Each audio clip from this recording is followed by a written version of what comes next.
بسوفت. از آن ابری سفید و از ابوالخیر، ز اغوای جهودان قصه غیر. همه را با خدیجه کرد و معلوم، دلی آن ماه از شادی زدی گم.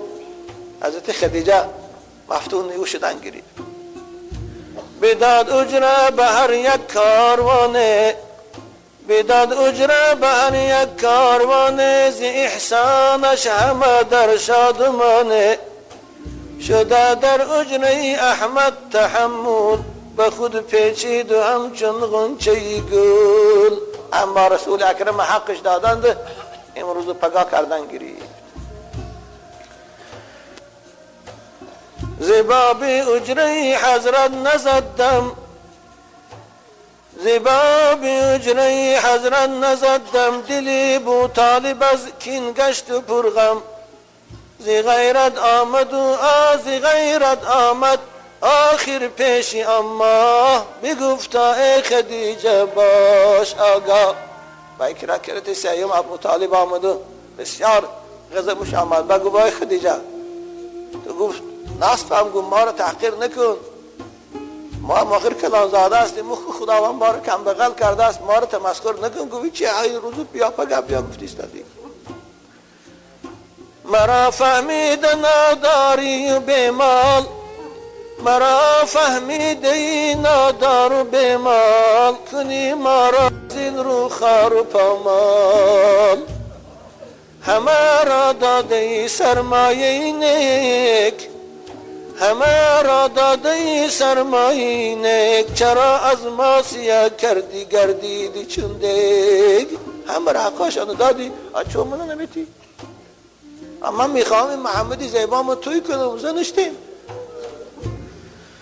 همه را داده سرمایه نیک، چرا از ما سیاه گردیدی چون دیگ.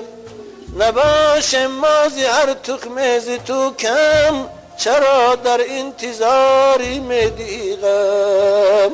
اما نغم نتگوشم که دارم اختیاری خیر کاره، رسانم تا محمد را بیاره.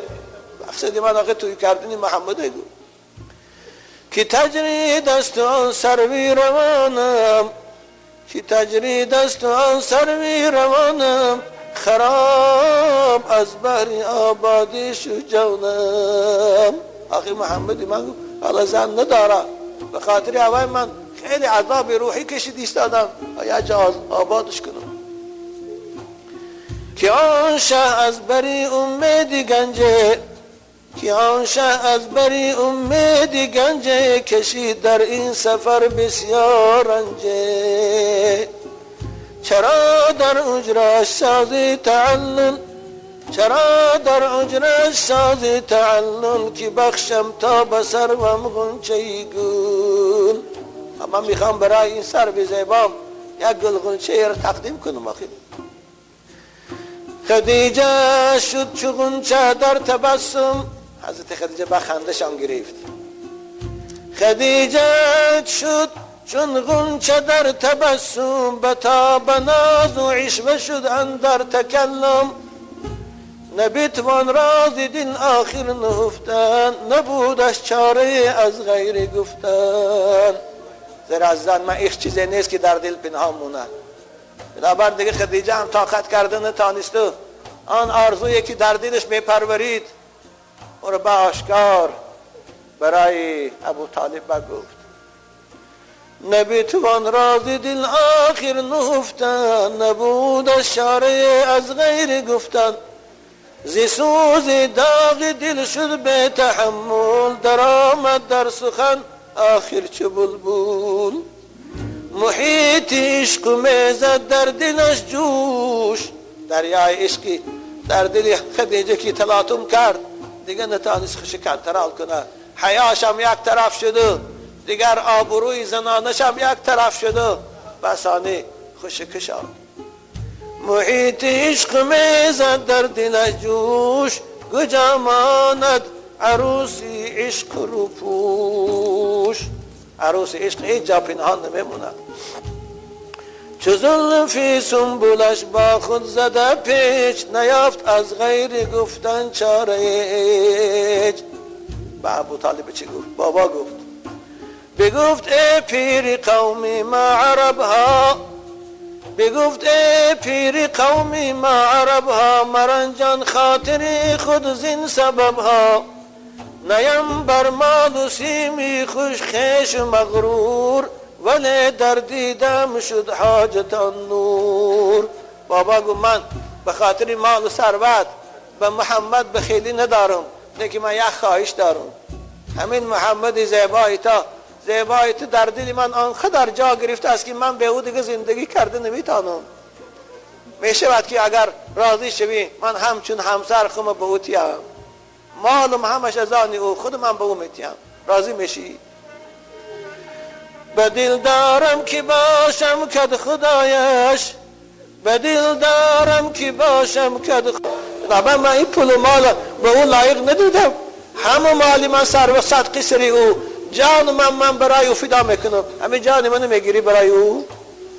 ابو طالب گفت ندیدم لایقی او زر کن را، نثاری او کنم این نقد جان را.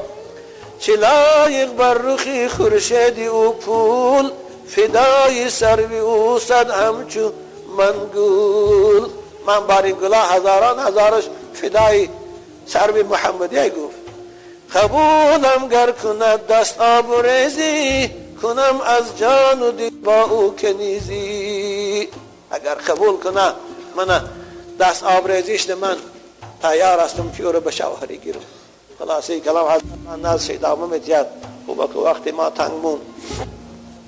ابو طالب از شنیدن این خبر بسیار خوشحال شد و گفت وقتی که تو ما رو گفت خدیجه این سردارهای مکه، این بایها و پادشاه ها آمدن قبول که نکردی، وقتی که این محمدی صغیری منه، این محمدی زیبای من که نه پول دارد و نه ثروت، اما الحمدلله اخلاق دارد، گفت آداب دارد، جوان مردی دارد، شرف دارد، نسب دارد، تو به شوهری قبول کنی من هزاران راضی هستم.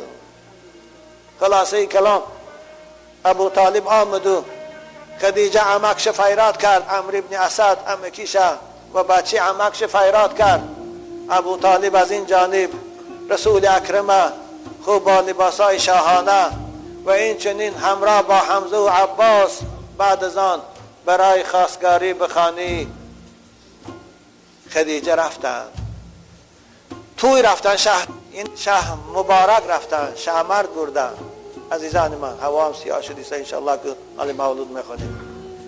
خدیجه به خدمتگاراش گفت اکن توی عروسی من است و این توی آخرین من است. وقتی که محمد از در خانه من میدراد همراه با یارانش، شما در طبقها تنگه گیرید و بالای سری محمد زیبای من چاشید و بعد از توی همه شما را من به خاطر محمد و زیبایی او آزاد کردم. خلاصی کلام رسول اکرم با خدیجه ازدواج کردند و در آنجا خطبه نکاح ابو طالب خواندند که در همه کتاب‌های تاریخ است و از جانب خدیجه باشد عمکیش عمرو ابن اسد خطبه خواند. با این رسول اکرم با خدیجه زیبا یک جای شدند و خدیجه هرچی از ثروت و مال داشت فدای محمد کرد. خلاصه کلام عزیزان من، بعد از 15 سال یک جایگی با محمد که رسول اکرم 6 فرزند زیبای خود از خدیجه یافته بود. عزیزان من توجه کنید، یکی از اونها فرزند نخستشان قاسم بود که رسول اکرم ابوالقاسم کنیتشان به نام اوست، از خدیجه است.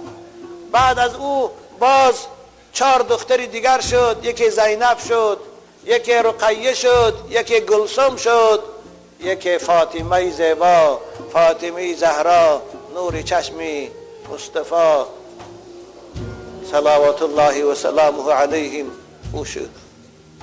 بعد از فاطمه باز پسر دیگری هم شد به نام طاهر که او عبدالله میگن اما لقبش طاهر است و طیب. یعنی 6 فرزند رسول اکرم، 2 پسر و 4 دختر از خدیجه شد. بنابراین